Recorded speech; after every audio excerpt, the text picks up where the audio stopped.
Bonjour, dans cette courte vidéo, vous allez découvrir ce qu'on appelle le développement durable et ce que ce terme signifie. Dans l'expression développement durable, il y a deux termes bien distincts. Nous allons donc d'abord expliquer ce qu'on appelle le développement, puis nous essaierons de savoir sous quelles conditions il peut être durable. Donc, qu'est-ce que la notion de développement ? Avant tout, il faut savoir que sur la Terre, le développement n'est pas le même dans toutes les régions du globe. Prenons par exemple la France, qui est un pays que vous connaissez. En France, la population dispose en moyenne de revenus élevés par rapport à l'ensemble des pays du monde. En France, l'éducation est obligatoire, gratuite et accessible à tous. Presque tous les enfants obtiennent le bac et la plupart font des études supérieures. La population française a un bon niveau d'éducation.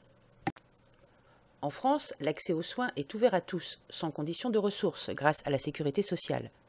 Les enfants sont vaccinés, les professionnels de santé sont efficaces et il y a de nombreux hôpitaux. La population française est en bonne santé.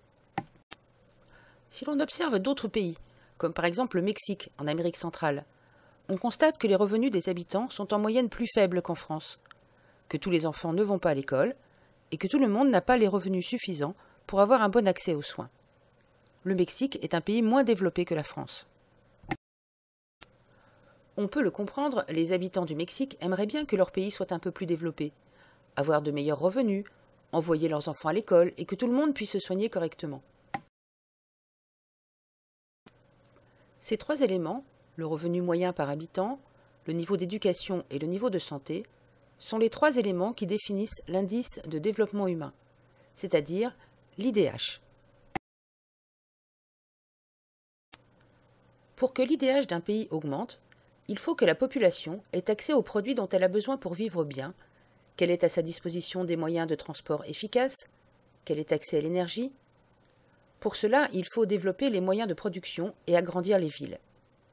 Mais il y a des conséquences négatives à ce développement. La pollution augmente et on crée des quantités énormes de déchets, par exemple. Alors que faire ?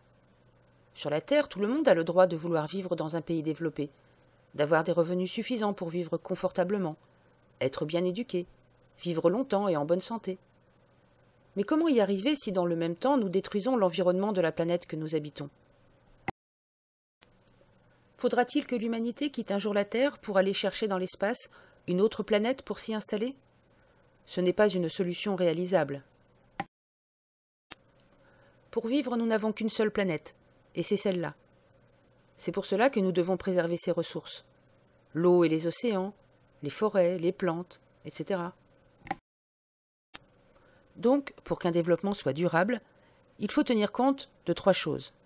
L'économie, c'est-à-dire permettre aux humains d'avoir des revenus suffisants pour vivre bien. La société, pour que la population soit bien formée et en bonne santé. Et l'environnement, pour que la Terre reste une planète accueillante pour les humains. C'est à la croisée de ces trois éléments que se situe le développement durable. Voici donc ce qu'il faut retenir de cette vidéo. La définition du niveau de développement d'une population, c'est son niveau de revenu, plus son niveau d'éducation, plus son niveau de santé. La définition du développement durable, c'est la réunion des trois domaines économique, social et environnemental.